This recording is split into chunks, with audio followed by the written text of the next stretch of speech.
Hello guys, welcome back to another video of previous কা। তোমাদের সাথে আমি রৌনক। আজকে চলে এসেছি সলমান খানের সিকান্দার মুভি, যেটা আমি আজকে কিছুক্ষণ আগে হল থেকে দেখে এলাম, সেটা রিভিউ করতে। সো এটা আমার কেমন লাগলো? দেখো, সত্যি কথা বলতে কি, ট্রেলার দেখার পরে এক্সপেকটেশনটা একদমই ছিল না, কারণ আমার সালমান খানের কাছ থেকে আর কোনো এক্সপেকটেশনই নেই। কারণ আমি এটা নিয়ে যে একদম ভীষণভাবে ওয়েট করছিলাম যে ভাই কখন আসবে, ধাসু ফিল্ম হবে, ভাই দেখতে যাবো, এরম কোনো ভাই এক্সপেকটেশনই ছিল না। সত্যি কথা বলতে কি, আমার মনে হচ্ছিল যে এটাও একটা যথেষ্ট বোরিং সিনেমা হয়তো হতে চলেছে, কারণ তার ট্রেলারটাই ভীষণ খারাপ ছিল। সো সেই দিক থেকে দেখলাম ফাইনালি মুভিটা। প্রথমত বলে দিই, হলে লোক ছিল হচ্ছে 10 থেকে 12 জন। এটা সালমান খানের ঈদ গিফট, বুঝতেই পারছো।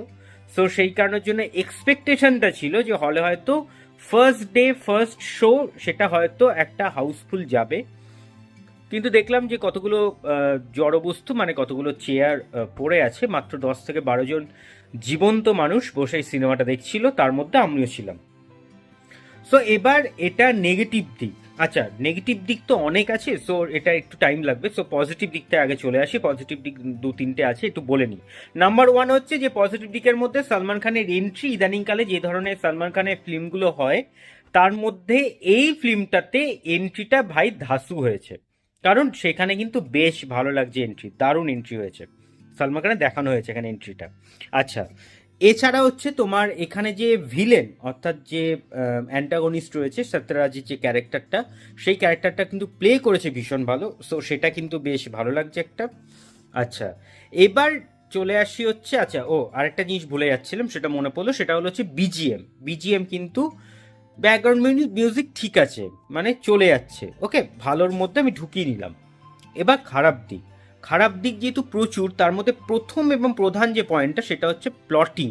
প্লটিং মানে হচ্ছে টোটাল গল্পটা, গল্পের যে বিষয়বস্তুটা, যেটা নিয়ে স্টোরিটা হচ্ছে তোমার এরকম যে আজ থেকে 15 থেকে 20 বছর আগে যেরকম তামিল তেলেগু ফিল্মগুলো হতো, সেম অ্যাজ স্টোরি, এমন কিছু নয়। এআর মুরগাদাসের কাছ থেকে আমরা এর বেশি কিছু পাইনি। আমরা তার আগে গজনি দেখেছিলাম, সো তারপরে হচ্ছে এই ফিল্মটা, এবং সেই কারণের জন্য এটা স্টোরি যে খুব ভালো একটা স্টোরি হয়েছে এমনটা নয়, খুব নর্মাল একটা স্টোরি। সেকেন্ড পয়েন্ট যেটা, সেটা হলো রশ্মিকা মান্দানা যে অ্যাক্ট্রেস এই মুভির।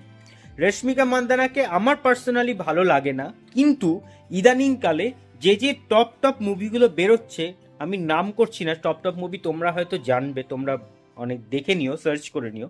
সেই সব মুভিগুলোতে কিন্তু মেন অ্যাক্ট্রেসকে থাকে রশ্মিকা মান্দানা। এখানেও যথারীতি তাই, এবং এখানেও কিন্তু যথারীতি তার খারাপ অভিনয় নাম্বার ওয়ান, নাম্বার টু হচ্ছে ডায়লগ ডেলিভারি। দুটোই কিন্তু ভীষণ ভীষণ ভীষণ খারাপ।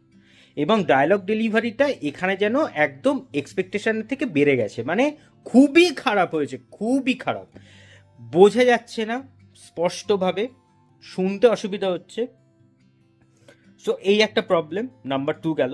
নাম্বার থ্রি যেটা পয়েন্ট সেটা হলো হচ্ছে এর এডিটিং পার্ট।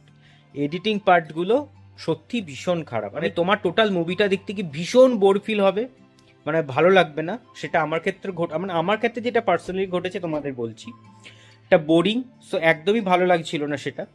সো ওভারঅল বলতে গেলে হচ্ছে যে একটা মোটামুটি বা তার থেকেও নিচের দিকে যদি কিছু থাকে, সেই ধরনের একটা মুভি।